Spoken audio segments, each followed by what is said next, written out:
Welcome to the Cauldron. This is a community, a space to share, inspire and support.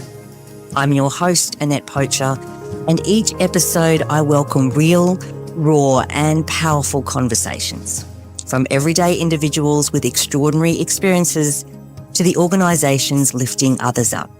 This is a place where truth is spoken, healing is honoured and resilience is celebrated. This is the Cauldron, where we sit with people who have walked through fire, found their strength, rebuilt, or simply kept going when life asked more of them. Here we acknowledge the organisations, leaders and volunteers who are instrumental in their journey. The Maroochy Neighbourhood Centre has been at the epicentre of community connection on the Sunshine Coast for more than 40 years. Over the years, it has played a vital role in bringing people together and helping individuals and families navigate their challenges. Behind that work is a dedicated team led by a passionate CEO who has been kind enough to give us his time and join us today. Mark Ellis, welcome and thank you. Thank you, Annette. Hey, thanks for thinking about us and look forward to having a good old chat. We'll start off by asking you to just tell us a little bit about yourself and your journey into community services. Yeah, I think for me, I actually hurt myself in my previous job. I was actually a patrolling fitter and I actually couldn't do that work no more. So I actually stuck myself through the education system, which was a challenge for me because I actually left school at 15. So putting myself back through the education system was an absolute learning curve, and I was the granddad in the class, basically. Yeah, even though I wasn't that old, I wasn't 18. So basically come through, and I've been doing this now for, I think, close to 25 years. And you've been in this current role for 2 years as CEO. Yep, and 15 years prior to that here at the centre as the Community Development Coordinator. It's really interesting how often people in community work say that they didn't necessarily choose this path, it almost found them. What has surprised you the most since becoming CEO? I think for me, it's the, I suppose for CEO type of stuff, it's about the lack of funding that we actually get to provide services. So we're talking about homelessness and today's the start of Homeless Week. And, I think that we at the centre here, we provide a lot of services for people who are experiencing homelessness, and we actually get no government funding to do that. So for me, it's about trying to find the money to support people in our community who need it. It's a balancing act, isn't it? You're trying to meet the needs of the community, but also behind those scenes, there's partnerships, funding, volunteers and staff to manage. You're also responding to unexpected challenges as they present at the front door, but it does give you a front row seat to what's happening, and demand is increasing across the board. Where are those pressure points for you at the moment at the centre? It's around the community. I'm not talking just about homelessness. We're talking across the whole of community. We're having families coming in and they're basically just looking at us going, we just can't afford to live. And again, as I was just saying, we don't actually get funded to do things, and we try and do as much as we possibly can. We give food out, we make referrals, we do all sorts of stuff. But we're getting people right across the board that are coming in that are so desperate that they're like, I can't feed my children, I can't pay my rent. I've had quite a few people right on the cusps of becoming homelessness. And that in itself, when I look at a single mum with 2 kids or 3 kids and they're looking at me going, we're going to become homeless, I just sort of go, what's going on? That is presenting at our door basically every day. That really does reflect what so many other organisations are also telling me, that there are more people than ever finding themselves needing support, and many never imagined that they'd be in that position. You offer a number of services at the centre to meet those needs. The One Roof food service is very popular. How many meals are you providing each week? Well, the One Roof project basically started in 2016 and come out of a need where people that were sleeping rough had nowhere to actually get food. There was only one other place on the Sunshine Coast for one night where they can get a feed. I had 2 volunteers here basically come and speak to me regarding starting a meal. And I was at Christmas time 2015. I did say to them, when we come back from Christmas, if you're still keen, come and tell me and we'll get it going. We come back from holidays, they just rocked up and said, we're keen. From there, I just basically developed the One Roof project. When we first started, we had 6 people come for a meal, and now we're actually feeding over 150 a week. And a service like that, it doesn't just happen behind the scenes. There's an enormous amount of work that goes into keeping it going. Who donates the food and who gives their time? Yeah, so we've got about 30 volunteers that actually do all that. And we have Orange Sky Laundry, Oz Harvest. We've had a partnership with us for 10 years, Orange Sky's partnership for 10 years. So we've had a lot of partnerships, and we also have a lot of community that back it because they've actually seen the outcomes that have actually happened. We have mental health workers come in and they actually have a chat to the people. We have the IFIS outreach team come out. They actually talk to people. We have the home team, which is basically the Department of Housing. And they also come out and sit down with the people that have experienced homelessness. So for us, it's about linking these people into the organisations that will help them move forward. It's really a place where people can connect and contribute and create something of value together. And the community garden is another aspect of the centre because it's an important part of the village community that you're creating, isn't it? It is, absolutely. And we have, I think there's about 28 volunteers that come into the garden, not every day, but, over the whole week. And we have groups, disability groups. We have childcare centres come in, kindergartens. We have high school students come in and do some work here as well. So again, it's around that community, and that community is around the food. I actually have a bird's eye view of the garden from my office, and it's great just to see people interacting, smelling the actual flowers and stuff. I see them bend down and they're just getting back into nature, which is great for them. Sometimes it's a meal, sometimes it's a garden, and simply having someone to listen. You also have a counselling service. Can you tell who is able to access the service and how that operates? Well, basically, that's open to anybody. And we have Marianne, and she actually does it via the phone. So it's like phone counselling, but it's proper counselling. All they've got to do is come into the centre, have a chat to us, and then we make a time with Marianne, and Marianne will ring them and have a good conversation with them. So, but that's open to anyone. It's not open just to a specific group because we all need a little bit of counselling. It's we're just open to anyone in the community that needs that support. Absolutely. One of the things that has stood out to me is the centre is a place where everybody feels supported and seen, irrespective of their circumstances. And I know how much you care about every one of those people you come into contact with. The memory tree reflects that. What instigated that memorial? That was basically in 2019. We had a fella by the name of David Cauldron, and he was actually, I suppose, for his catalyst for the sleep bus as well. So 2019, he was in my office basically asking how he'd go about getting back into uni because the man was an accountant and he wanted to go back to uni to become a forensic accountant.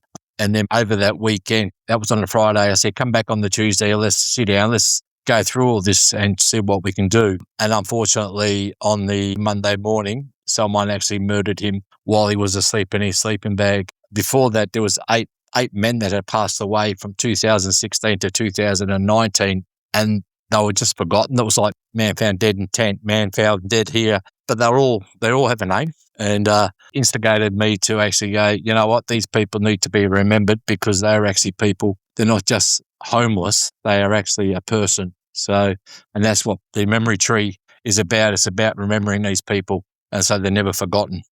The names on the memory tree are a powerful reminder that homelessness isn't just a social issue or a statistic. They are real people. And sometimes we just get so focused on the actual issue of homelessness that we forget that they are human beings, a son, daughter, mother, father, grandfather, grandmother.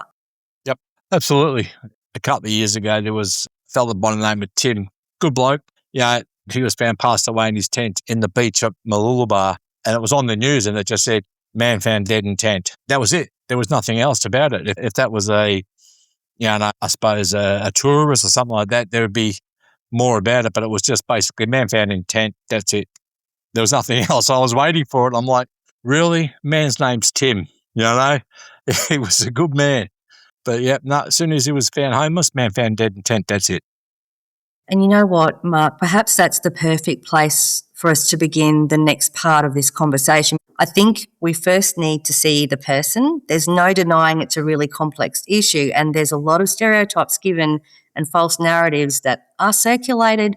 But from your perspective, what is the most significant misconception you would like the public to know about the homeless situation?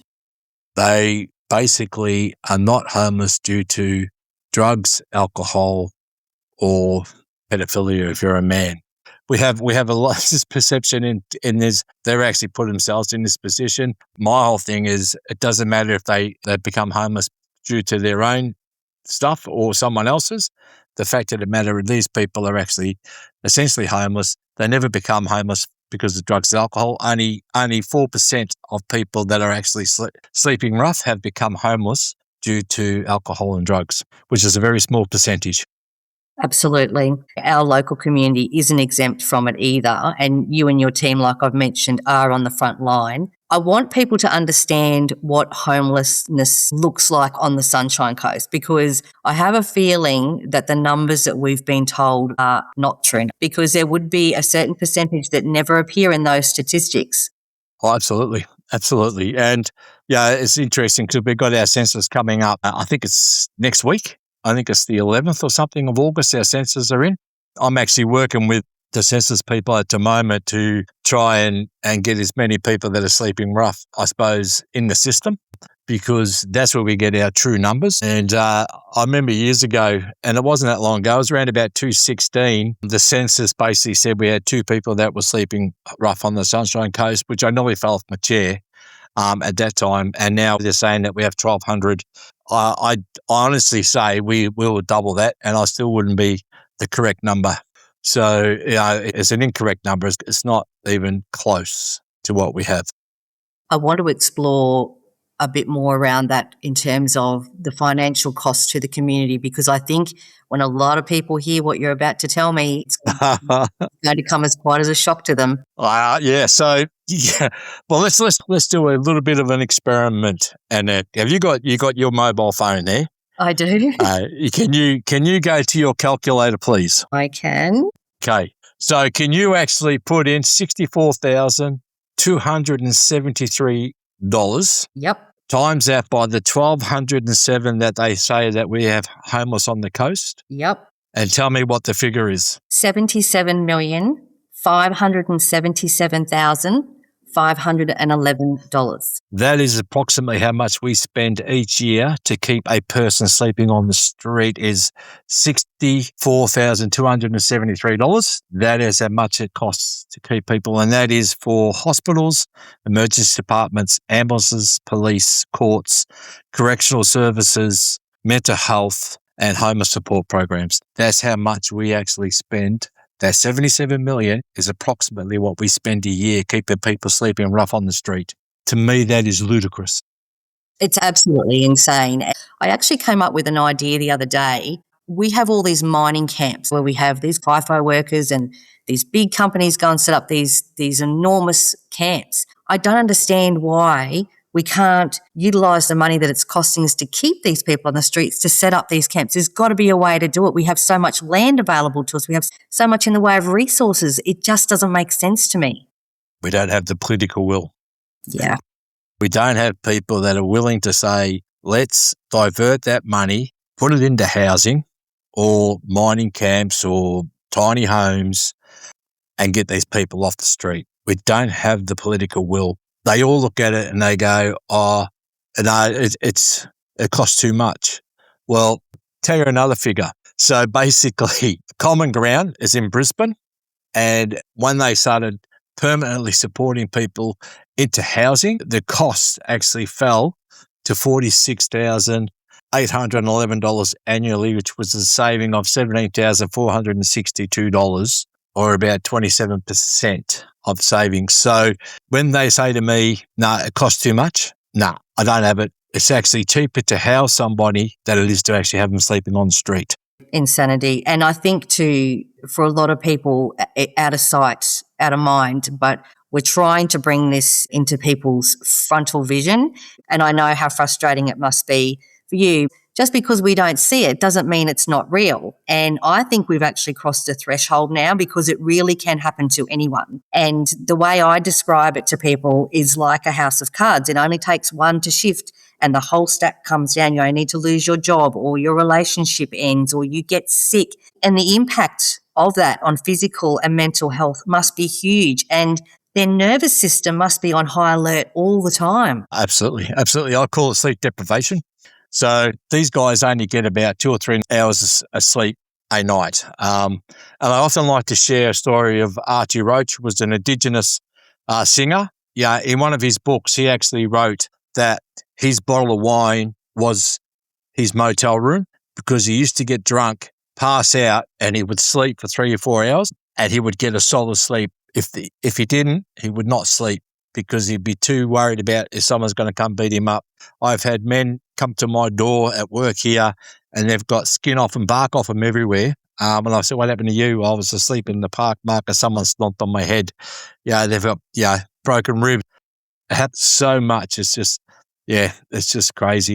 Just today, I've been out most of the day and I come back into the work and I was having a chat to some of my colleagues here and we've had a young lady that's come in that basically has been raped. So that happens as well. So, we just need to get people off the street so this stuff doesn't actually happen. It's horrific. Thank you for sharing that. And I know that you will look after her and I hope that she is okay. Yeah, well, we've got her down to the hospital and stuff like that. So my favourite subject that I love talking to you about is the sleep bus. That was such a practical response from you to this very real problem. What instigated that idea? That basically was the death of David. Unfortunately, a man had to die for it to happen.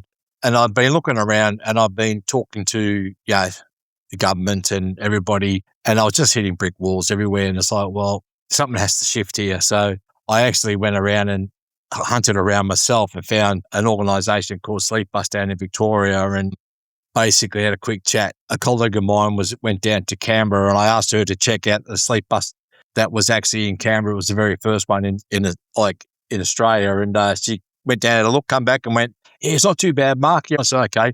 So I basically started fundraising for a sleep bus. But like I said, unfortunately, a man had to lose his life for that to happen. But in saying that, we got the money and the bus basically come along and started doing what it was meant to do, is provide people safe sleep. And it's been fantastic. Yeah, look, it really is a fantastic initiative, and that vision and leadership to turn an idea into an operating solution does keep people off the streets at night. I want to explore a little bit more about how that works for people that don't know. Where is the bus situated?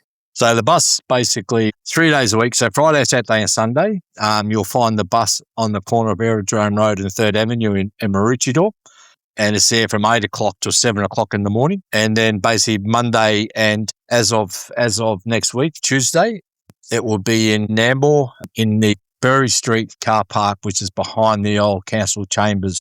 So that's there on a Monday and a Tuesday. So it's just basically people can just rock up, 8 o'clock, put their name on the board. And we start boarding about 8:30. The doors of the bus close and we have a caretaker that stays on board overnight. People normally get on, they're asleep within half an hour. And you can actually walk past the pods because they're all separate pods and you can actually hear everyone snoring. It's like a symphony of snores. And they don't even wake up when the doors close. Basically, people say, time to get up, and the doors open up. They're like, oh, can we just lay in for a little bit longer? Unfortunately, we can't because of businesses around. We need to get it gone. And then it goes back to the bus depot in Cunda Park where it's actually gets reset, cleaned, new sheets, new everything, ready for the next night. Every one of those beds represents someone who otherwise may have nowhere safe to sleep. And when you said that about the snoring, the first thing I thought of, that would just be music to my ears to hear all these people that are in such a deep sleep, getting a wonderful, restful night. It does take really generous people to keep those wheels turning. They are the heartbeat of the service. Can you run us through the volunteer roles? But last time we were talking, I asked you who gets to decide who gets on that bus overnight. If a woman comes along, gentlemen self-regulate and they generally offer their spot up to a woman. We are talking about men that are respectful, that care about women, that they get to sleep in the bus and they're prepared to give that spot up. I think that says a lot about them. It happens quite regularly, actually, Annette. So, and again, like most of the fellas, they are respectful. Even to the volunteers. So the sleep bus is actually 100% volunteer ran. We have caretakers, we have bus drivers, we have what we call drivers, which are people that meet the bus driver and drive them back to their cars. We have our housekeepers. We have night staff help them get on board. Have a chat to them. Just see how their day's basically going. It's all around respect. And I think the bus has been on the coast now for 4 years. And we've only ever had really one incident, and that was back right in the early days. Everybody else is respected. They come, all they want to do is get on board, have a sleep, and just feel that they're safe and they can actually have a great night's sleep. But the bus is also more than that. What happens is people get a continuity of sleep, which actually then improves their sleep deprivation, which improves their mental health, which improves their physical health, but they also can then make decisions. They've come into my office here and they've said, I can't do it no more, Mark, but I want to go home and reconnect with my family. And we've sent people to Perth, to Newcastle, to Victoria, all to reconnect with family. We've had 2 people find work and we've had 6 people find accommodation, all from the bus and from the actual connections that we have with IFYS, St. Finnies, and stuff like that. So again, it's more about when people get to sleep, they can actually make more informed decisions about their life. I think it's a combination of lack of nutrition and sleep deprivation. It's almost like the perfect storm, isn't it, for poor decision making, but the bus enables people to get some respite from that and clarity for clearer thinking. And hope for the future too. I want to talk about the cost to keep something like that running. It must be significant. Yeah, so it's roughly around about $50,000 a year to keep the bus going, because you've got to look at the insurances, the rego, the repairs, because she's an old bus. We need sheets and all that sort of stuff. So it's about $50,000 a year that we need to keep it operating. I've always said we have a generous community. We have a anonymous family, and I can say that because I honestly do not know who they are, which I actually love, but they actually donated to get the bus back out there because the service stopped for about probably about 8-9 months, because the original people that had the bus, even though I fundraised for the money, they did all the work for it. They looked after the volunteers, they did all that sort of stuff. But unfortunately, they went broke, shut down, and then basically the Maroochy Neighbourhood Centre decided to take it over in 2025. And then from there, we started the service again in November last year. And right up until now, we've actually provided over 600 safe night sleeps. Amazing. Every litre of fuel, every clean sheet, and every night's sleep is only possible because of those people and organisations that choose to support it. Absolutely. Yep. And we have tertiary employment jumped on board. We've had so many, the council actually now, come on board. The more we get on board, the better the service will be. And the more nights we can get it out there so people can actually get on board and have a sleep. If every listener walked away from our conversation remembering just one thing about homelessness, what would you want the message to be? That they're actually people, to say hello to them, not to ignore them, not to look at them and go, look at you. No, these are people. Many moons ago, I had one of the crew here lay down, and I actually did an outline, and in very small writing, I had in the centre of it, if this was a person, would you look down? And because people would see this sort of, chalk line of a person, they'd look at it, and then it would be, if this was a real person, would you be looking down? And they all sort of stood up and went, whoa. To me, if you're going to walk past someone that's sleeping rough, don't ignore them. Say hello. You don't have to have a conversation. Just say, how you going? Because they are a human being. I say this to people all the time, that we are all on the same train, getting off at the same destination. It doesn't matter if the person on my left has $5 or the person on my right has 5 million. We're all getting off at exactly the same place. We should be treating each other the same. 100%. But before we go, I want to share something, because I was asked this question on Friday, and it was about the Australian tax, how much is spent on homelessness through tax. So I had a bit of a deep dive over the weekend because I've got nothing else to do. So basically, what I can gather is our tax is $839 billion. We get, for every $100 tax collected, 21 cents funds homeless services.